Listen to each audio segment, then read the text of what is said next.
wars, Juan? Well, the so-called war on drugs is a hot-button topic of the day in Mexico. On Tuesday, President Felipe Calderón summoned legislators to take part in ongoing discussions about the issue. The Mexican government's policy over the past few years has been to increasingly militarize the conflict, with the only tangible result being a skyrocketing death toll. But there is a growing movement in Mexico to legalize drugs, particularly marijuana, that is beginning to take hold. Last week, President Calderón said he would support a national debate on legalizing drugs, reversing his previous stance. However, he did underscore that he does not favor legalization. His announcement came in the wake of a government report that found that more than 28,000 people have been killed in drug-related violence since a U.S.-backed military crackdown on cartels began 3.5 years ago when Calderón took office. More than 6,000 people have been killed in the border city of Ciudad Juarez alone, making it ground zero in the so-called drug war.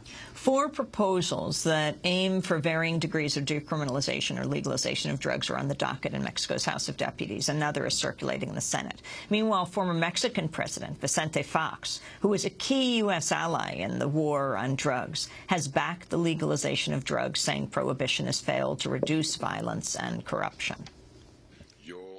I have proposed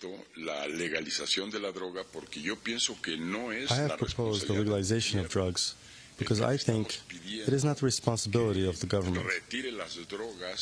What we are asking to withdraw the drugs from the market, and so that as a result our children could be free from the temptation of going and consuming drugs. That is not possible. That will never happen. All prohibition seems to provoke the contrary effect. All prohibition, what it does is to bring more interest in going for the apple in the case of Adam and Eve, or to go for the cigarette, or the alcohol in Chicago. What you see in Holland and in other European countries that have let it go, they released the drug, and consumption has not significantly increased. Again, that was the former president of Mexico, Vicente Fox, a close Bush ally who, before that, was head of Coca-Cola in Mexico. Last year, another former Mexican president, Ernesto Zedillo, pressed for decriminalization in a widely publicized report produced with former leaders of Colombia and Brazil.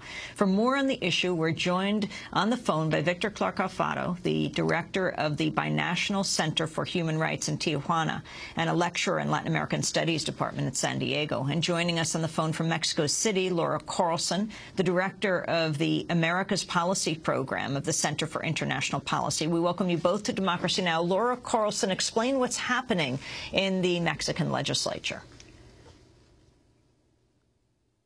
Have been there for a while, and they have been developed by grassroots organizations that insist that legalization is not only a step in ending this violent crime campaign against organized crime, but also necessary for human rights and for the proper treatment of drug consumers within the country.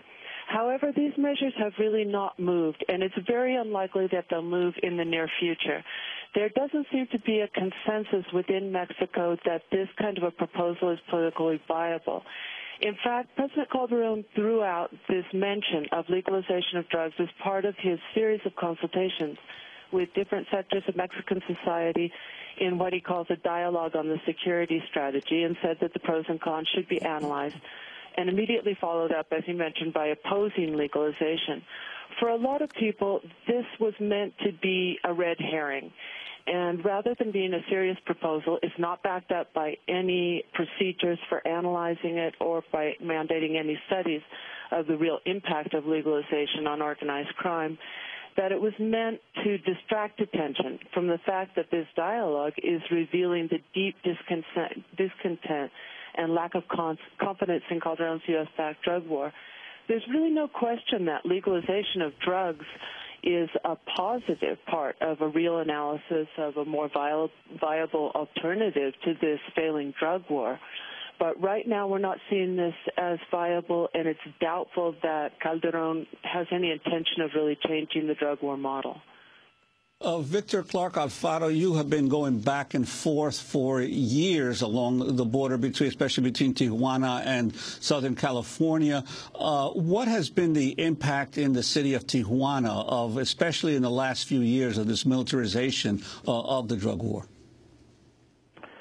Well, there is diminishing the quality of life and human rights, the increasing number of human rights violations from the militaries, the image of the border of our border cities or the country as a whole abroad.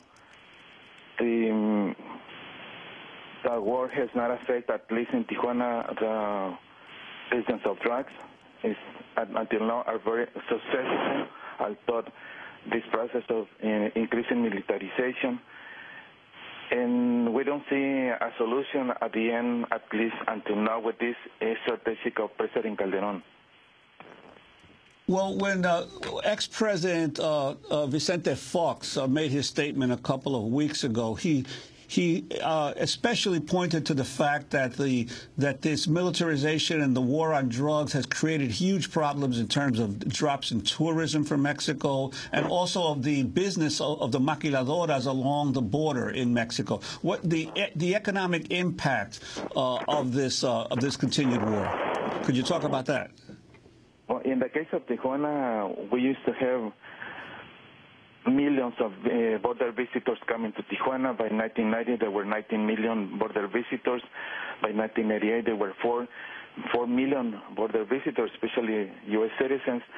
But probably last year, there were less than 500,000 visitors to our city. Actually, the tourist industry just collapsed in Tijuana, not only as a consequence of the image of violence of our city abroad, but different issues, the long lines to cross to the, waiting online to cross to the U.S. side, the lack of publicity of Tijuana abroad, the corruption of the municipal police extorting tourists, a lot of other elements provoke, including the image of violence, and the violence itself provoke a collapse in the tourist industry, not only in Tijuana, but in other